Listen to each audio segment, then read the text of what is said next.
अब हम शीत पित्त उदर व कोट ये शुरू करेंगे। तो इसको मॉडर्न में अर्टिकेरियासिस और अदर्स एलर्जिक रिएक्शंस के साथ कोरिलेट किया गया है। फिर इसका इंट्रोडक्शन देखेंगे। शीत पित्त उदर्द और कोट ये जो तीनों डिजीज़ है वो क्रमशः एक ही डिजीज़ की अवस्था है। मतलब पेशेंट को पहले शीत पित्त होगा, फिर वही आगे चलकर उदर्द होगा और वही और आगे चलकर कोट में परिवर्तित हो जाएगा। अब जो उदर्द है उसे आचार्य चरक ने कफ के नानात्मज विकारों में गिना है। जैसे कफ के उन्होंने 20 नानात्मज विकार बताए हैं, उसमें एक उदर्द भी है। फिर जो शीत पित्त होता है उसमें वात दोष की प्रधानता होती है, उदर्द में कफ दोष की प्रधानता होती है और कोट में रक्त और कफ दोनों की प्रधानता होती है। फिर हम उसकी डेफिनेशन देखेंगे।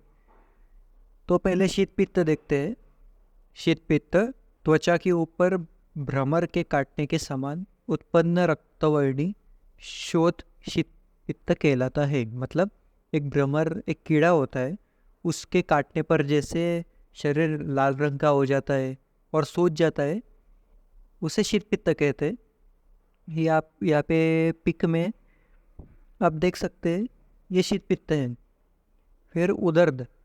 अब त्वचा में तीव्र कंडुयुक्त शोथ को उदर्द कहते हैं। मतलब जब स्किन में बहुत ज़्यादा खुजली चले, बहुत ही एक्यूट खुजली चले और उसके साथ सूजन भी हो तो उसे उदर्द कहते हैं।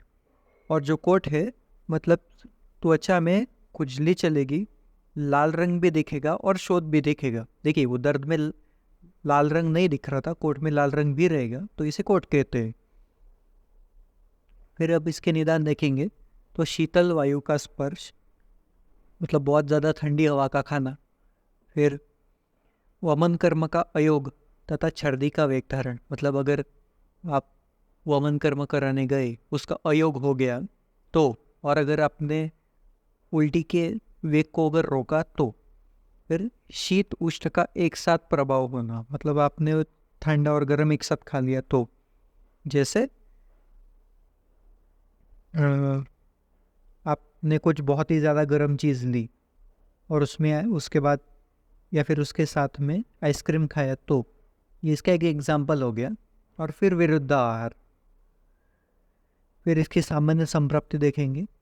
तो निदानों के सेवन से प्रकोपित वात तथा कफ पित्त के साथ मिलकर त्वचा तथा रक्त धातुओं में फैलकर शीतपित्त उदर व कोट की उत्पत्ति करता है। मतलब अभी क्या होगा, निदान सेवन होगा, फिर वात और कफ पित्त के साथ मिलेंगे और त्वचा, रक्त आदि जितनी भी धातु अपने साथ हो उनमें फैलकर शीतपित्त उदर और कोट की उत्पत्ति कर देंगे। फिर इसका संप्राप्ति चक्र देखेंगे। तो इसका जो निदान है, पहले निदान सेवन होगा, फिर निदान सेवन से वात और कफ प्रकोपित होगा और वात और कफ क्या करेंगे, वो पित्त के साथ संबंध में आएंगे और त्वचा, रक्त आदि सातों धातुओं को दूषित करेंगे। फिर ये दो प्रकार से हो सकता है, एक बाह्य तत्व आश्रित और एक आभ्यंतर धातु आश्रित। अब ये दोनों से होगा तो शोथ और मंडल की उत्पत्ति ही, और उससे शीतपित्त उदर्द और कोट की उत्पत्ति हो जाएगी। अब इसके संप्राप्ति घटक अगर हम देखेंगे तो वात और कफ मेनली इसके दोष रहेंगे, जो बाद में जाकर पित्त को भी प्रकोप करेंगे। इसका अधिष्ठान स्किन है, मतलब त्वचा है, इसमें विमार्ग गमन हो रहा है, इसमें दूष्य रक्त आदि धातुएं और स्किन दोनों है, मतलब सातों है। इसका स्त्रोतस रक्त व स्त्रोतस है और एक आशुकारी बीमारी है, मतलब जल्दी हो जाती है। यह पूर्व रूप इसके अब देखेंगे। तो बहुत ज़्यादा प्यास लगना, नौजिया होना, अरुचि मतलब खाना खाने की इच्छा ना होना, देह साथ मतलब पूरे शरीर में लूजनिंग आ जाना, मतलब अपना शरीर ऐसा ढीला पड़ जाएगा ऐसा। फिर अंग गौरव, मतलब पूरा शरीर में ऐसा भारीपन लगेगा। नेत्रों का रक्तवर्णी होना, मतलब जो आंखें रहेंगी वो एकदम लाल हो जाएगी। फिर अब हम शीतपित्त के लक्षण देखेंगे। सबसे पहले शीतपित्त के देखेंगे तो इसमें त्वचा पर वर्टी के काटने के समान पीड़ा मतलब जो ततैया होता है वो जब काटता है तब कैसे स्किन पर चित्ते पड़ जाते हैं वैसा होना। फिर कंडू मतलब बहुत ज़्यादा खुजली होना, उल्टियाँ होगी, ज्वर होगा मतलब फीवर आएगा, सुई के चुभोने जैसी पीड़ा होगी और जलन भी होगी शीत पित्त में। फिर शीत पित्त के बाद हम उदर्द के लक्षण देखेंगे। पहले शीत पित्त होगा, फिर उसके बाद वो उदर्द में परिवर्तित हो जाएगा। अब उदर्द में क्या होगा, उत्संग युक्त शोथ की उत्पत्ति। मतलब अगर आपके सपोज फॉर एन एग्जांपल आपके हाथ में अगर सूजन हो गई है तो आपने अगर उस सूजन के सेंटर में अगर दबाया तो वो दब जाएगा, ये उदर्द का लक्षण है। फिर रक्तवर्णीय कंडयुक्त होना, मतलब उस पर चकत्ते पड़ जाएंगे जो लाल दिखेंगे और उसमें खुजली चलेगी बहुत ज़्यादा। ये ज़्यादातर शिशिर ऋतु में उत्पन्न होगा, मतलब ठंड के मौसम में ज़्यादा होगा। फिर कोट के लक्षण देखेंगे तो वमन कर्म के अयोग का वमन का वेग रोकने से अवरुद्ध पित्त। मतलब अगर आपको उल्टियाँ हो रही है और अगर आपने उल्टी नहीं की, रोक दी तो, और अगर आपके वमन कर्म का अयोग हो गया तो ये पित्त को अवरुद्ध कर देगा। फिर कफ तथा अन्न के कारण रक्तवर्णी चकत्ते होना।